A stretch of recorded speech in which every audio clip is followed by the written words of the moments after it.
Continuamos hoy, amigo oyente, nuestro viaje por el libro de Levítico. En nuestro programa anterior nos quedó pendiente un aspecto dentro del tema del comienzo del ministerio de los sacerdotes que estábamos considerando. Hoy daremos atención a ese aspecto que es: Aarón bendice al pueblo y la gloria del Señor aparece. Vamos a leer los versículos 22 al 24 de este capítulo 9 de Levítico.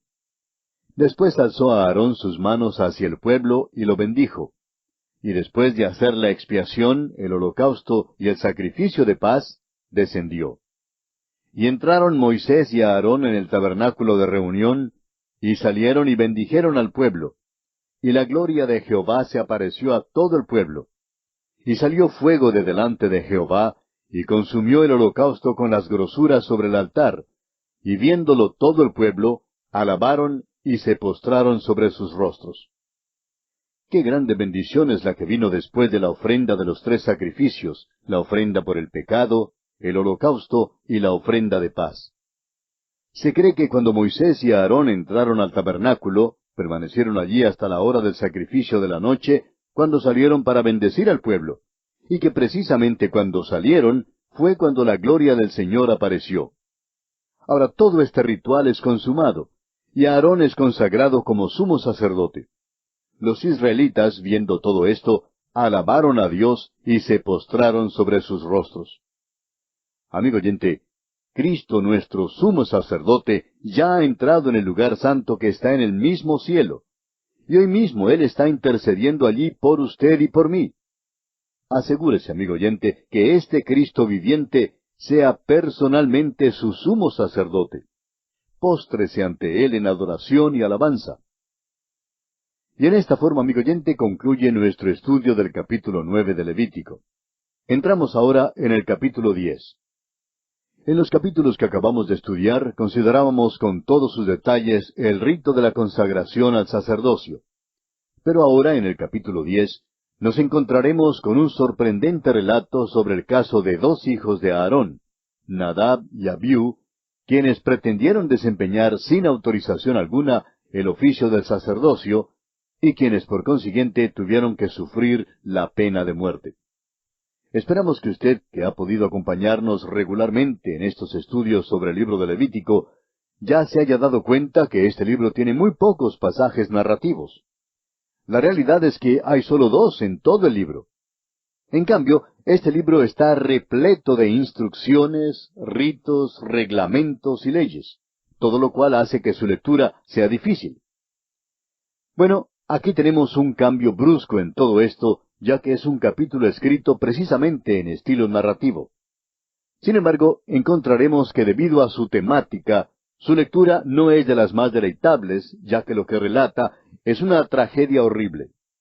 Veremos aquí otra mancha negra en la larga historia de la humanidad que persiste en su rebelión y pecado. Veremos que este será el relato de la rebelión y desobediencia de los 2 hijos de Aarón. Un relato que viene justamente después del que narra los gloriosos eventos del día de la consagración al sacerdocio, día en que la gloria de Dios fue manifestada. Sin embargo, si observamos nuestras propias vidas hoy en día, veremos que así precisamente es como suceden las cosas. Después de nuestras mayores victorias, es cuando sufrimos las más humillantes derrotas. En la Biblia encontramos que esto es lo que sucedió en el caso de Josué, por ejemplo, quien inmediatamente después del glorioso triunfo en la batalla de Jericó, sufrió la humillante derrota en Ai. Creemos que en este caso, la aparente presunción de Nadab y Abiú realmente infunde miedo, especialmente si la consideramos a la luz de las claras enseñanzas dadas por Dios en el monte Sinaí.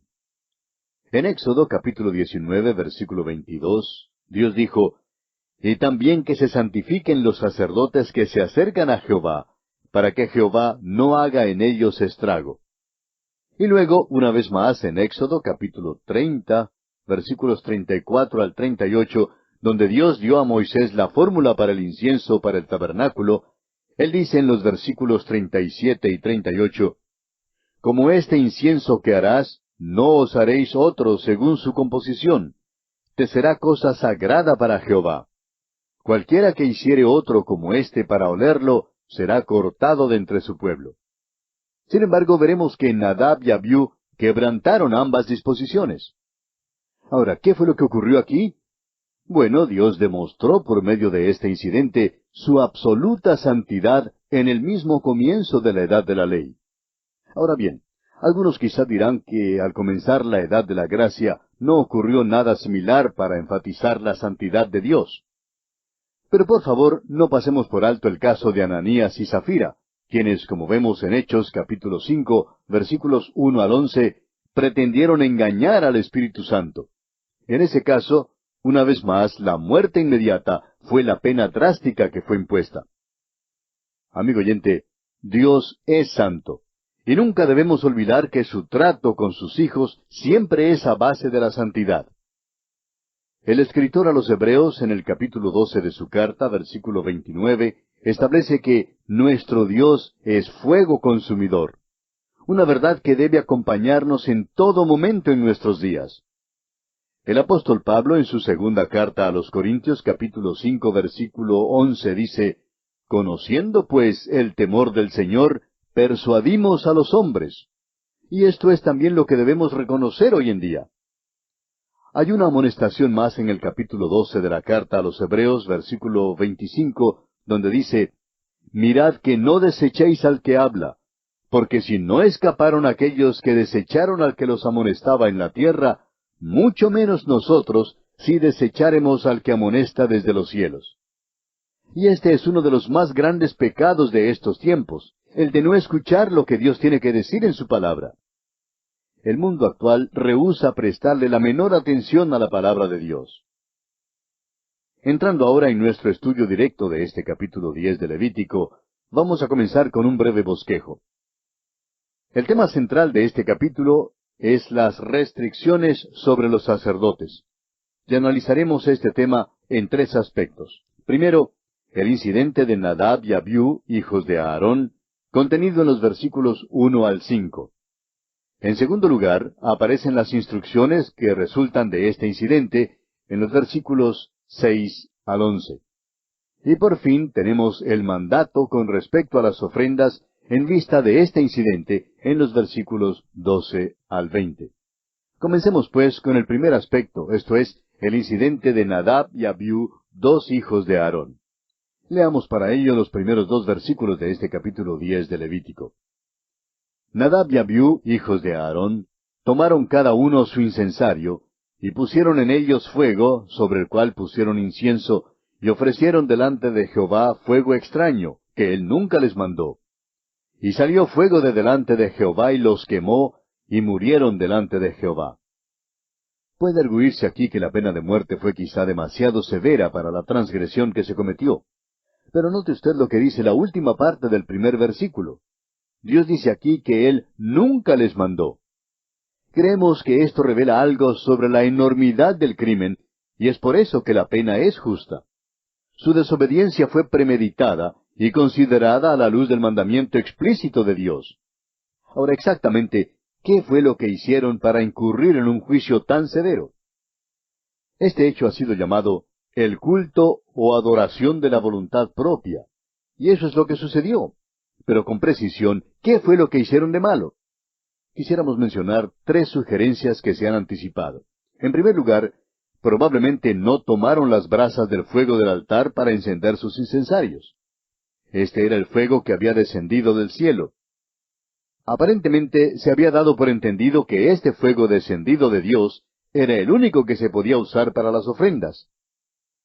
Esta era la práctica en el gran día de la expiación, como lo veremos en nuestro estudio del capítulo 16 de Levítico, especialmente en el versículo 12, donde dice, «Después tomará un incensario lleno de brasas de fuego del altar de delante de Jehová, y sus puños llenos del perfume aromático molido, y lo llevará detrás del velo».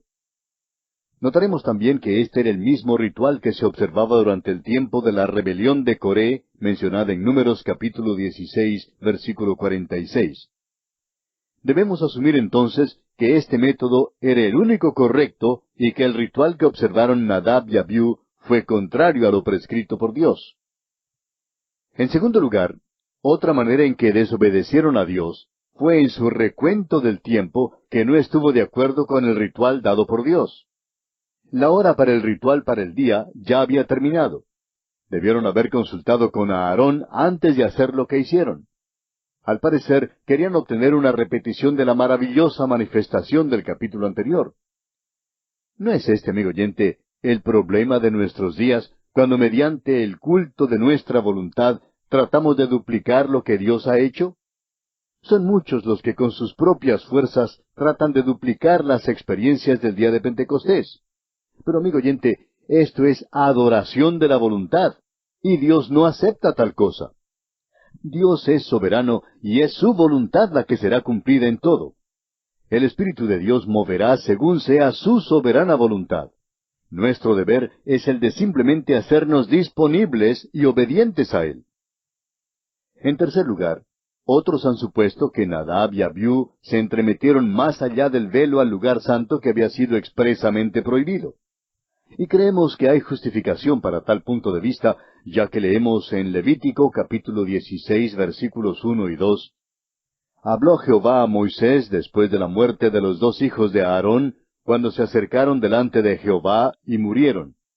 Y Jehová dijo a Moisés, Di a Aarón tu hermano, que no en todo tiempo entre en el santuario detrás del velo, delante del propiciatorio que está sobre el arca, para que no muera, porque yo apareceré en la nube sobre el propiciatorio».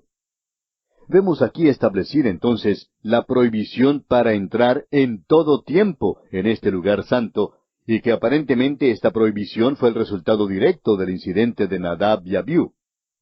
Es por esto que podemos asumir que penetraron al lugar donde les era prohibido entrar. Dios les había dado instrucciones precisas en cuanto a la manera, el tiempo y el lugar, pero decidieron ignorar todas estas instrucciones. Algunos pueden pensar que Dios ciertamente usa una cirugía extrema, pero la verdad es que revela que nuestro Dios es un Dios celoso. Él es soberano en todos sus tratos, y aquellos que vienen a Él tienen que venir según sus condiciones. Todavía es verdad que el obedecer es mejor que los sacrificios. Dios no aceptará la adoración que sea según nuestra propia voluntad, no importa lo sinceros que seamos.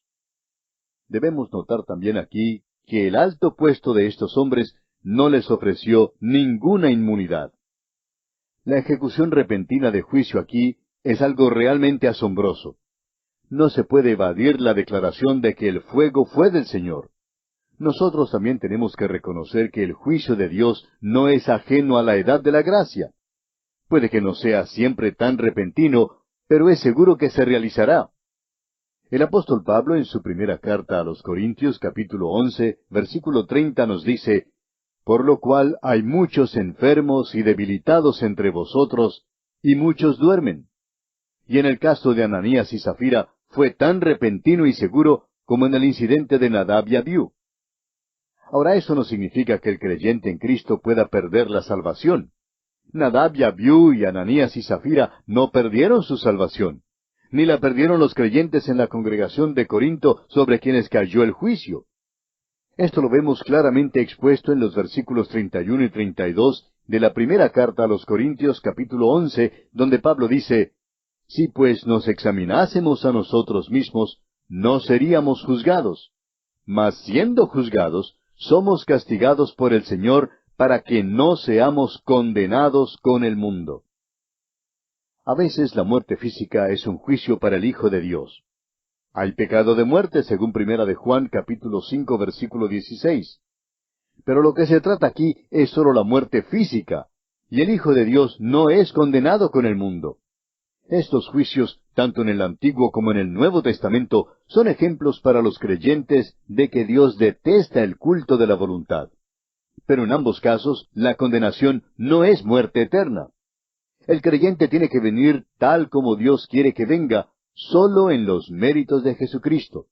El pecador que cree tiene que adorar así como Dios quiere que se le adore.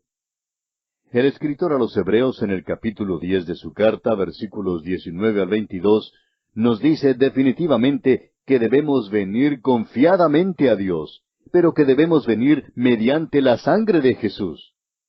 Llegamos porque tenemos un gran sumo sacerdote.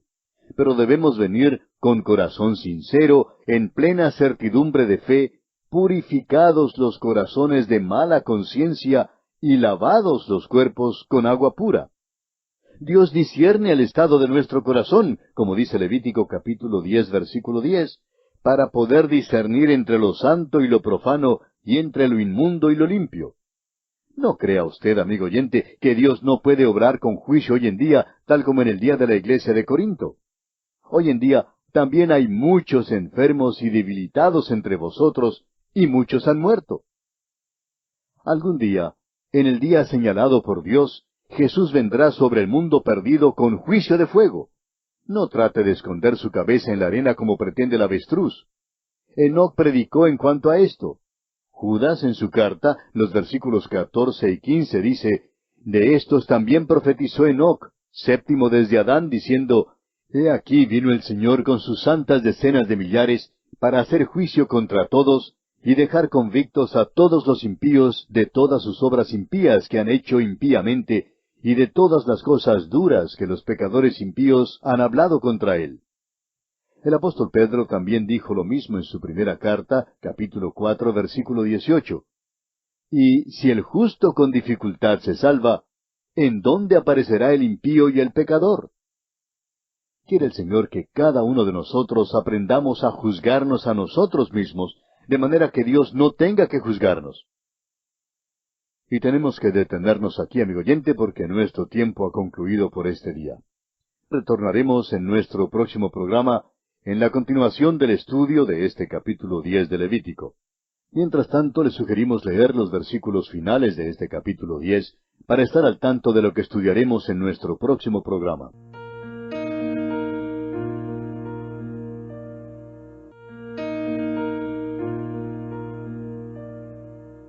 Continuamos hoy, amigo oyente, nuestro recorrido por el libro de Levítico. En nuestro programa anterior comenzamos a hablar de las restricciones sobre los sacerdotes, que es el tema central del capítulo 10 de Levítico. Y estábamos considerando el primer aspecto dentro de este tema, o sea, el incidente de Nadab y Abiú, hijos de Aarón, quienes murieron por haber ofrecido delante de Jehová fuego extraño que él nunca les mandó. Y decíamos que a veces la muerte física es un juicio para el Hijo de Dios. Hay pecado de muerte, según lo expresa el apóstol Juan en su primera carta, capítulo 5, versículo 16. Pero aquí se trata solo de la muerte física, y el Hijo de Dios no es condenado con el mundo. Estos juicios, tanto en el Antiguo como en el Nuevo Testamento, son ejemplos para los creyentes de que Dios detesta el culto de la voluntad. Pero en ambos casos, la condenación no es muerte eterna. El creyente tiene que venir tal como Dios quiere que venga, solo en los méritos de Jesucristo. El pecador que cree tiene que adorar así como Dios quiere que se le adore. Dijimos también que el escritor a los Hebreos, en el capítulo 10 de su carta, versículos 19 al 22, nos dice definitivamente que debemos venir confiadamente a Dios, pero que debemos venir mediante la sangre de Jesús, porque tenemos un gran sumo sacerdote, pero debemos venir con un corazón sincero, en plena certidumbre de fe, purificados los corazones de mala conciencia y lavados los cuerpos con agua pura. Dios discierne el estado de nuestro corazón, como dice Levítico capítulo 10, versículo 10, para poder discernir entre lo santo y lo profano, y entre lo inmundo y lo limpio. No creamos que Dios no puede obrar con juicio hoy en día. Tal como en el día de la iglesia de Corinto, hoy en día también hay muchas personas enfermas y debilitadas entre las iglesias, y muchos han muerto. Tengamos en cuenta que Jesús vendrá sobre el mundo perdido con juicio de fuego. No trate, pues, amigo oyente, de esconder su cabeza en la arena como lo hace el avestruz. No hay duda que el juicio vendrá. Enoc predicó en cuanto a eso. Judas, en los versículos 14 y 15 de su carta, dice, profetizó Enoc, He aquí vino el Señor con sus santas decenas de millares para hacer juicio contra todos, y dejar convictos a todos los impíos de todas sus obras impías que han hecho impíamente, y de todas las cosas duras que los pecadores impíos han hablado contra él. El apóstol Pedro también dijo lo mismo en su primera carta, capítulo 4, versículo 18. Y si el justo con dificultad se salva, ¿en dónde aparecerá el impío y el pecador? Bien, continuamos hoy nuestro estudio de este capítulo 10 de Levítico, y vamos a leer desde el versículo 3 hasta el versículo 5. Entonces dijo Moisés a Aarón: Esto es lo que habló Jehová, diciendo: En los que a mí se acercan, me santificaré, y en presencia de todo el pueblo seré glorificado. Y Aarón calló. Y llamó Moisés a Misael y a Elzafán, hijos de Uziel, tío de Aarón, y les dijo: Acercaos y sacad a vuestros hermanos de delante del santuario, fuera del campamento. Y ellos se acercaron y los sacaron con sus túnicas fuera del campamento, como dijo Moisés. Nos imaginamos que cuando esta noticia corrió por todo el pueblo, millares de israelitas se juntaron alrededor del tabernáculo para ver los cuerpos muertos de estos jóvenes.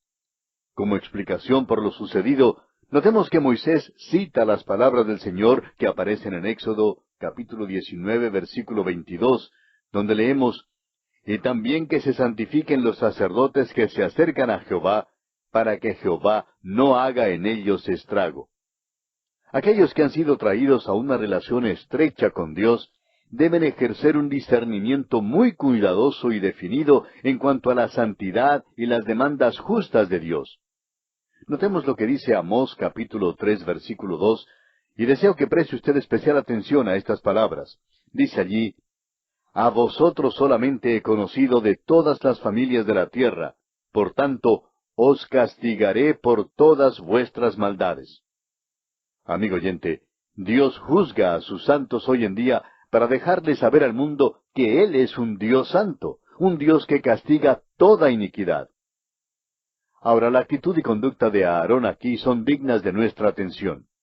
Notemos que mantiene una actitud de silencio. No hay ningún lamento sobre lo ocurrido, ningún pesar, ni resentimiento hacia Dios. Se inclina con su corazón acongojado de dolor, sometiéndose a la voluntad de Dios. Su aflicción debe haber sido muy grande, pero no hubo nada que Aarón pudiera decir contra la voluntad soberana de Dios. Note usted que Dios dice aquí: En los que a mí se acercan, me santificaré.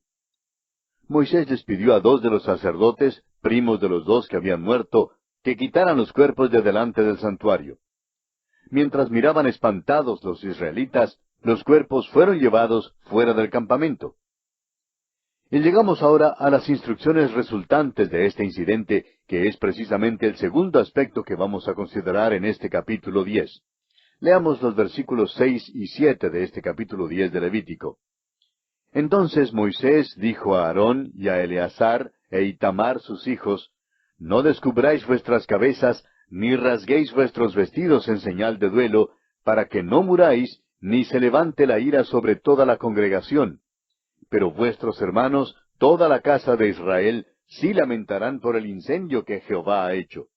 Ni saldréis de la puerta del tabernáculo de reunión, porque moriréis, por cuanto el aceite de la unción de Jehová está sobre vosotros. Y ellos hicieron conforme al dicho de Moisés. Ahora notemos que se impone una restricción sobre Aarón y sus otros 2 hijos. No debían lamentarse públicamente. Ahora hay un doble motivo para esto. El primer motivo lo vemos claramente: por cuanto el aceite de la unción de Jehová está sobre vosotros. Habían sido apartados para representar al pueblo delante de Dios, y eran también los representantes de Dios ante el pueblo. Tenían que continuar en su ministerio de manera que pudiera haber un mediador entre Dios y los hombres, y que la ira no descendiera sobre el pueblo y el juicio de muerte no cayera sobre ellos. Y en segundo lugar, no debían manifestar las señales exteriores de lamentación que contradirían la acción de Dios al juzgar a sus familiares. Debemos añadir que deben haber cumplido su ministerio del sacerdocio con corazones tristes. Pero estaban sirviendo a Dios y no podía haber ninguna evidencia de rebelión contra Él. Leamos ahora los versículos 8 y 9 de Levítico 10. Y Jehová habló a Aarón diciendo: Tú y tus hijos contigo no beberéis vino ni sidra cuando entréis en el tabernáculo de reunión, para que no muráis. Estatuto perpetuo será para vuestras generaciones. Prestemos ahora especial atención aquí. Se puede inferir de estas instrucciones que Nadab y Abiú habían actuado cuando estaban bajo la influencia del alcohol. Este es uno de los ejemplos más claros en toda la Escritura en cuanto al uso y abuso del alcohol y de las drogas, pero nunca lo oímos mencionar. Ahora notemos que el sacerdote debe servir al Señor con una mente clara, firme, estable y serena. Sin embargo, hoy en día hay quienes pretenden apoyar el uso de las drogas en la religión. Amigo oyente, Dios aborrece tal método de acercarse a Él.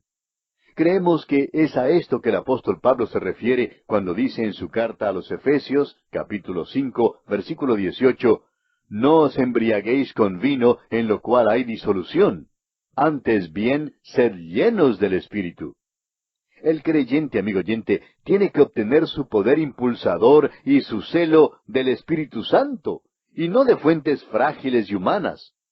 ¿Qué lección es esta contra las drogas y el alcohol para nosotros hoy en día? Bien, sigamos avanzando ahora con los versículos 10 y 11. Para poder discernir entre lo santo y lo profano, y entre lo inmundo y lo limpio, y para enseñar a los hijos de Israel todos los estatutos que Jehová les ha dicho por medio de Moisés. El uso del vino entorpece los sentidos, por lo cual no se puede hacer la distinción debida entre lo que es santo y lo que no es santo. Los valores verdaderos quedan distorsionados, y hay un decaimiento moral como consecuencia del uso y el abuso del alcohol. El sacerdote debe acatar los estatutos del Señor para que pueda enseñárselos al pueblo. Amigo oyente, es la plenitud del Espíritu Santo lo que se necesita para el estudio y la enseñanza de la palabra de Dios. Y llegamos ahora al último aspecto dentro del tema de las restricciones sobre los sacerdotes. Este aspecto es los mandatos con respecto a las ofrendas, en vista del incidente que estamos considerando en este capítulo 10. No vamos a leer los próximos versículos del 12 al 15, porque en ellos Moisés repite los mandamientos que ya hemos estudiado y que tienen que ver con las ofrendas de alimento y de paz. Una porción de la ofrenda debía ser comida por los sacerdotes en el lugar santo. Evidentemente, este era el atrio junto al altar de bronce. Era santo porque había sido apartado para el servicio de Dios. El pecho mecido y la espaldilla elevada tenían que ser comidas en un lugar limpio. Al parecer, podían llevarlos para comer en sus casas, las cuales tenían que ser limpiadas antes por medio de ceremonias especiales. Veamos entonces los versículos 16 al 18 de Levítico, capítulo 10. Y Moisés preguntó por el macho cabrío de la expiación, y se halló que había sido quemado. Y se enojó contra Eleazar e Itamar, los hijos que habían quedado de Aarón, diciendo, ¿por qué no comisteis la expiación en lugar santo? Pues es muy santa, y la dio él a vosotros para llevar la iniquidad de la congregación, para que sean reconciliados delante de Jehová. Ved que la sangre no fue llevada dentro del santuario. Y vosotros debíais comer la ofrenda en el lugar santo como yo mandé. Tenemos ahora aquí otro incidente trágico debido a una acción contraria a la voluntad de Dios. Los otros dos hijos de Aarón también fracasan, pero cometen un pecado de omisión. No fue un pecado premeditado como lo fue el de los dos hijos que habían muerto. La ofrenda por el pecado debía ser comida en el lugar santo, y eso fue precisamente lo que no hicieron. Aunque la sangre había sido ofrecida, la porción que pertenecía a los sacerdotes todavía no había sido comida. Posiblemente se descuidaron de comerla porque no se habían dado cuenta de la importancia de ello. Ahora los versículos 19 y 20 de Levítico capítulo 10 nos dicen, Y respondió Aarón a Moisés, He aquí hoy han ofrecido su expiación y su holocausto delante de Jehová, pero a mí me han sucedido estas cosas, y si hubiera yo comido hoy del sacrificio de expiación, ¿sería esto grato a Jehová? Y cuando Moisés oyó esto, se dio por satisfecho. En otras palabras, Aarón asumió la responsabilidad por sus hijos, ya que al parecer el incidente trágico les había causado no tan solo una pérdida de apetito, sino también un sentido de indignidad de poder continuar sirviendo delante de Dios. Creemos que aquí el viejo Aarón realmente tenía ganas de renunciar. Pero por lo menos Moisés quedó satisfecho con su explicación. Amigo oyente, hay aquí una grande verdad que podemos sacar de este incidente. Estos hombres vinieron a Dios por su propia cuenta. Vinieron según sus propios caprichos, lo que era blasfemia. y así Dios los juzgó. Hay personas hoy en día que preguntan si será malo pertenecer a una iglesia que niega la deidad de Cristo y que rechaza su sacrificio en la cruz. Amigo oyente, ¿cree usted que alguien puede llegar a Dios en tal lugar, aparte de la voluntad de Dios y de las condiciones que Él mismo ha impuesto? Si Dios matara hoy en día como mató a Nadab y Abiú, creemos que la mitad de los miembros de algunas iglesias perecerían. Los de la llamada teología liberal serían muertos por negar la deidad de Cristo y el perdón por medio de su sacrificio por nosotros.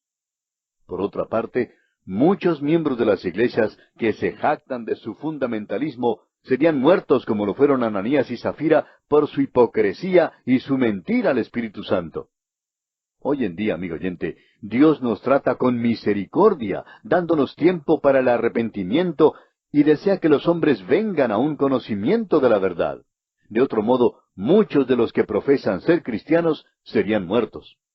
Pero, amigo oyente, hay una maravillosa lección aquí para usted y para mí. Cuando venimos a Dios, debemos venir según sus condiciones.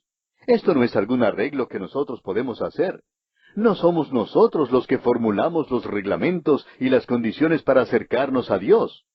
Es Dios quien salva, y es Él quien dice cómo vamos a ser salvos. Jesucristo dice en Juan 14:6 que Él es el camino y la verdad y la vida, y que nadie, ningún hombre, viene al Padre sino por Él. Y, amigo oyente, este camino está hoy abierto ante usted, y Dios le invita a encaminarse por él para dirigirse a la gloria eterna.